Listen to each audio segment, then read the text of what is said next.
Hello, my name is Harry and I'll be talking about my vocational personality. Relating back to Holland's framework, I can see that my vocational personality highly represents the conventional characteristics.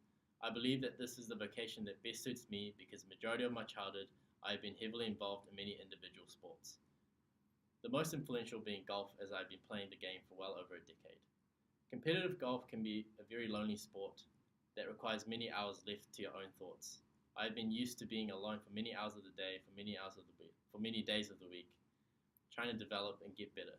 And over time, I have become very used to the time spent alone and prefer to work independently. Others that know me very well often mention my calmness and mellow personality. I am not very outspoken and would prefer to listen than to be the one to talk. I am not very expressive and would rather deal with issues on my own. I've had the need to be organized and tidy. I always want to be able to keep track of what I am doing at all times. Again, through golf, I had to plan my practice sessions and set out tournament schedule through which I believe has developed my organizational skills. My choice of study aligns with my vocation.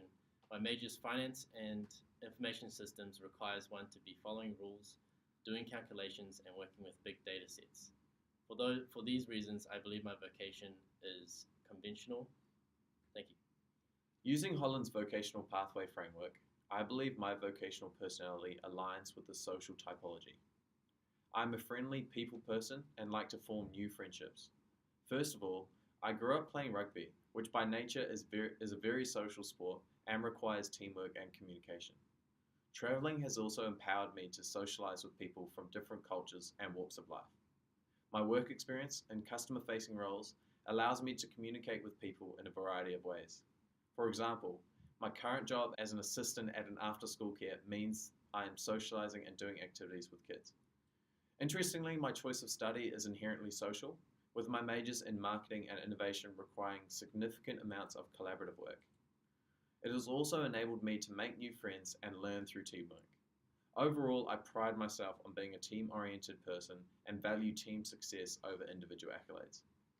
I believe people think that I am a good communicator and that I am friendly.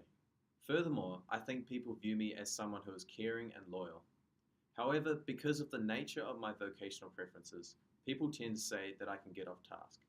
My social problem solving in these group work environments is what I believe leads to this. Hello, my name is Jesse. Looking through Holland's personality types, I find myself most relating to the enterprising vocational description. I enjoy interacting with peers at work and am attracted to the drive and ambition of achievement and success in my career. Recently at work, I was promoted to assistant manager, which involves my organising staff and time management, especially over the busy Christmas period in retail trade. My major, employment relations and organisational studies, relates well to what I'm doing now, and I hope together will be a good launchpad to greater things in my future. Coming from a working class rural background where few have professional careers built ambition for me to pursue an exciting career for myself and platform of financial support. I got involved in youth politics and community groups to see how I could contribute to society and learn personal skills. On my high school leadership team, I built platforms of civic involvement and have enjoyed local and voluntary organizational leadership opportunities. At university, I spent time in Singapore and engaged with institutional and corporate sectors where I would enjoy a future. I have relished discovering opportunities and understanding political and economic, traveling and analyzing Asia and Oceania. Along the way, building useful networks, I hope to benefit my future career and ambitions. Others have said I am ambitious and motivated, enjoying leadership and public speaking. However, I'm not the social type to enjoy talking for the sake of talking. I tend to problem solve utilizing social influence from my political background and enjoy encouraging and motivating my peers. Indeed, recently I helped a colleague find housing as a recent immigrant to New Zealand and enjoy the challenge and reward of assistance and development. I pride myself in being friendly, approachable, and motivating to my friends, colleagues, and family. I hope to work as a manager in institutional banking, a multinational corporate, or would like to develop my own startup. Hi, my name is Matt, and I've observed after looking at John Holland's six-part vocational pathway that my typology tends to correlate most of the social type. Firstly, I have a strong interest in helping people out.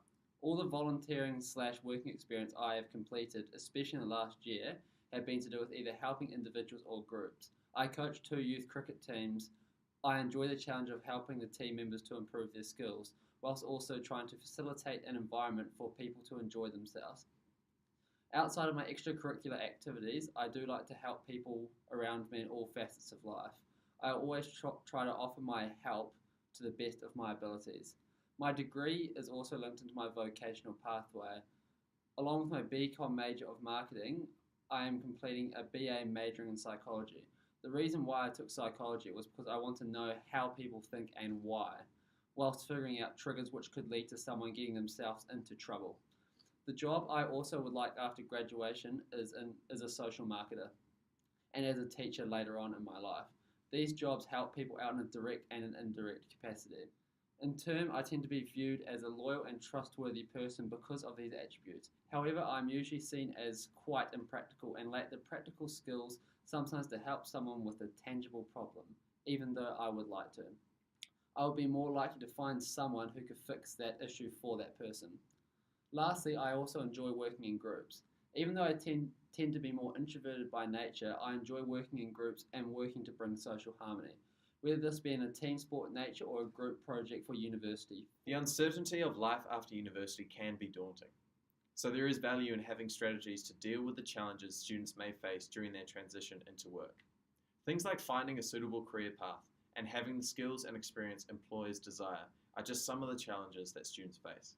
So we have 4 strategies that we believe students can use to deal with this transition. So firstly, learning your strengths, weaknesses, and vocational preferences is important because it allows you to analyze yourself.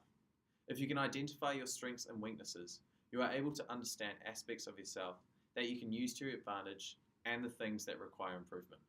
In doing so, you'll be able to confidently sell yourself to potential employers as you transition from university to work.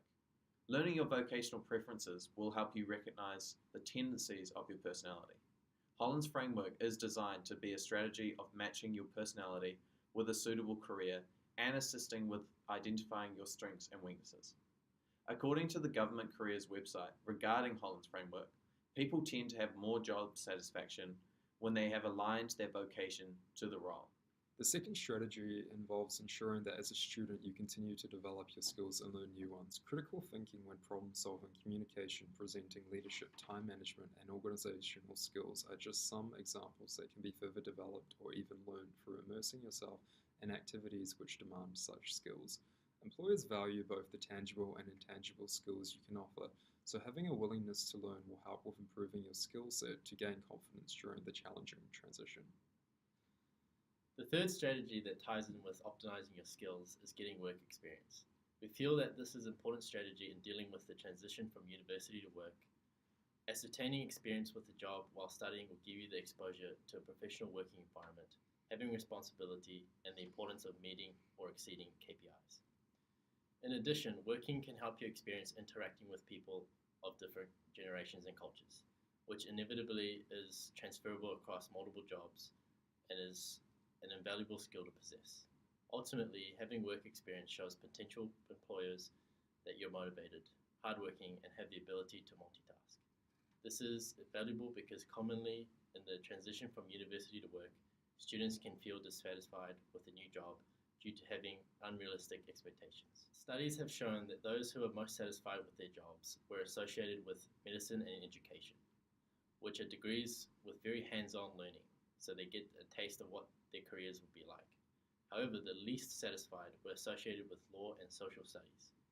These are degrees which may be portrayed differently in class and through media, compared to the actual reality of the industry.